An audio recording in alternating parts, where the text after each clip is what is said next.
In today's video, it's Toby and Emily in The Great Race. I set up a little racetrack on my back patio so I could have two of my fastest locomotives race side by side. And this layout has a very special and dangerous feature. The tracks cross over each other right here, so if after making a lap around the layout, the two trains reach that spot at the exact same time, there's going to be a crash, like this.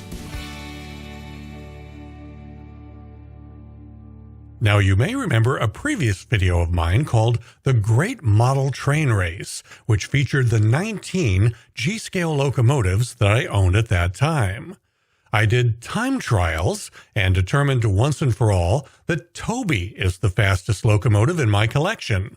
And coming in at a close second in that race was Emily. Now, in watching that video back after I posted it to YouTube, I realized that I did something that put Emily at a slight disadvantage in that race. I had her do the race with her tender attached. And I started wondering if the race might have turned out differently if I had let Emily run it without having to pull the extra weight of that tender. So today it's a rematch, Toby versus Emily, and this time I'll run it a couple of times, giving Emily a chance to do the layout with her tender attached and then again without it. We'll see if that makes any difference. It's mid-February as I'm shooting this, and a pretty nice day here in my neighborhood. From the drone, you can see the Columbia River in the background of this shot.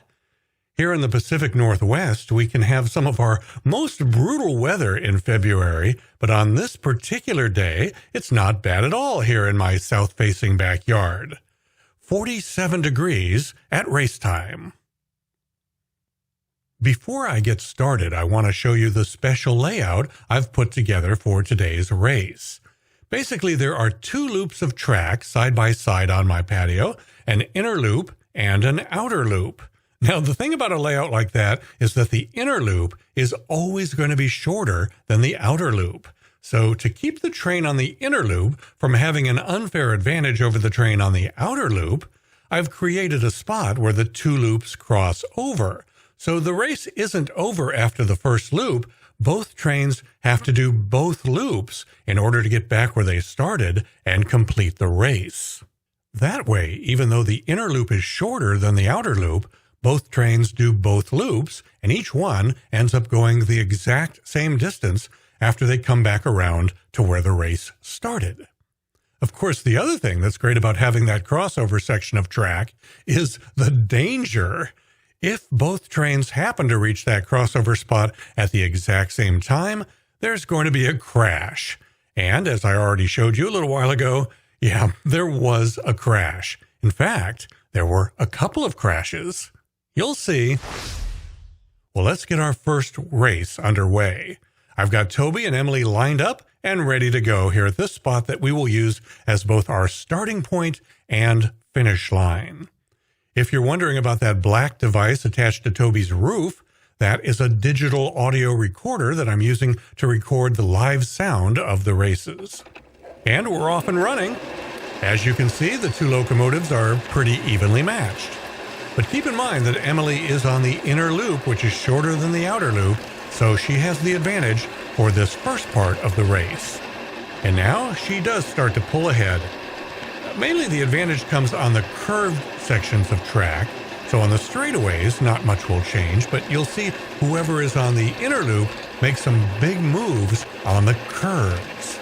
And at the end of the first loop, she's ahead by quite a few train lengths. But it's not over because now Toby's on the inner loop, and he's got the advantage because he's got less track to travel on for this second half of the race. And you can see that he has pulled to almost even with Emily. It's almost neck and neck at this point, but Toby's now got a big advantage because coming into the curves, he's got less distance to travel. And Toby pulls way ahead, and Toby ends up winning by quite a wide margin. Now I'm going to keep the camera rolling here, even though the race has officially ended. I want to just see what happens if they do a bonus loop. Sorry about the bad camera work as I have trouble catching up with them. What I'm curious about as they do another loop is whether Emily can catch up now that she's on the inner loop and has less distance to travel. Oh my gosh, look at that. She is catching up. And they may get to the crossover at the same time. Boom! There is our first crash. Okay, let's do another race. And just out of curiosity, let's see if we get the same results this time. Everybody ready? And go. Good start. They're looking good. They're pretty much neck and neck here, but Emily's on the inside track, so she has less distance to travel. It looks to me like she'll end up at the crossover before Toby. I hope that they don't get to the crossover at the same time, because if they do, there's going to be a nasty crash again. She's coming into a short curve here, so I'm pretty sure that she's got enough of a lead over Toby that there won't be a crash at the crossover. So, wow, that was close. That really was close. Way closer than after one lap last time. That surprises me a little bit. Well, let's just see how they finish up, but look, Toby's already pulled ahead, and he's got several curves ahead where he will have a big advantage, so he's definitely going to win this by quite a wide margin. Yep, no surprise there. Toby is definitely faster than Emily. But let's go back and look at that near collision at the crossover. I've got a close-up from what I call the crossover cam. You can see how close they were to colliding. It was just inches. Well, that was fun. Let's have them race again. A little hesitation there at the start, but we're off and running. Toby's keeping neck and neck with Emily, even though he's on the longer outside loop. The more I watch these two race, the easier it is to see how much faster Toby is. Yeah, they're still neck and neck at this point, which I really wouldn't expect. Uh-oh, they're coming up to the crossover, and they're pretty close. Dangerously close. Oh, another crash. Oh. Let's look at it again from the crossover cam. Maybe I'm going to have to rename it the crunch cam. Well, now I have to have them go again just to see if they crash again. Those crashes are a lot of fun. But before we start the next race, we're going to take this short break.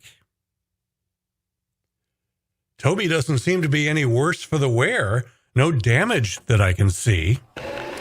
That was another weird start. That happened last time, too.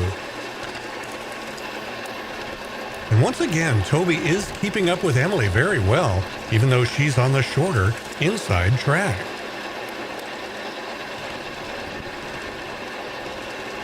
I think they could potentially end up at that crossover at the same time again this time, because they are neck and neck. We might have another crash.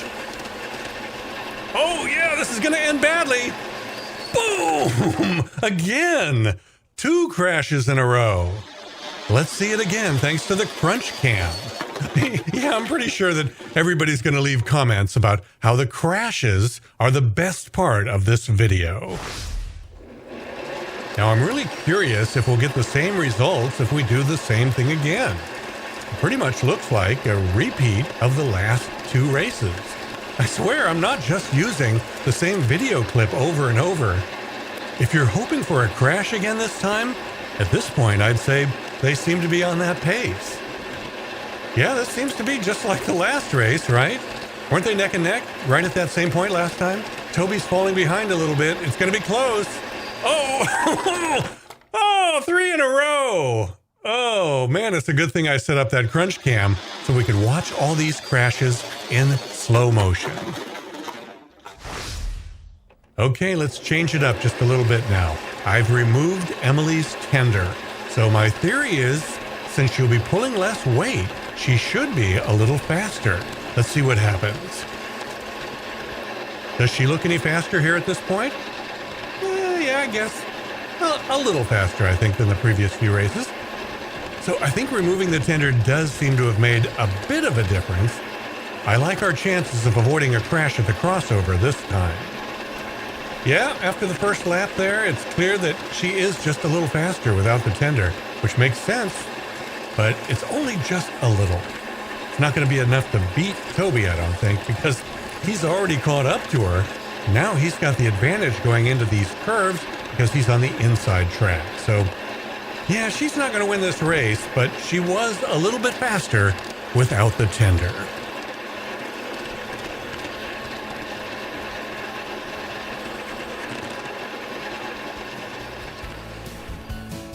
Well, this has been fun, and it sure has been a nice day for a train race here in my backyard. Give the video a thumbs up if you liked it, and hey, while I've got you here, let me just show you that I've been busy completing my rock project. I've pretty much got all the bare dirt in my backyard covered up now with river rocks. And those holes you see, that's where I'll be planting a bunch of maple trees as soon as spring arrives. Spring is still a long way off though. I sure did enjoy not having to wear a jacket today, but the weather forecast says things are about to get very cold here in the Pacific Northwest for the next week or so. In fact, looks like we'll have some snow, so I'm just going to leave the tracks set up on my back patio, and hopefully a few days from now, they'll be covered with snow, and I can shoot some video of one of my White Pass locomotives plowing snow off the tracks. I've been wanting to do that ever since I moved here. I'm Jim Zem. Thanks for watching.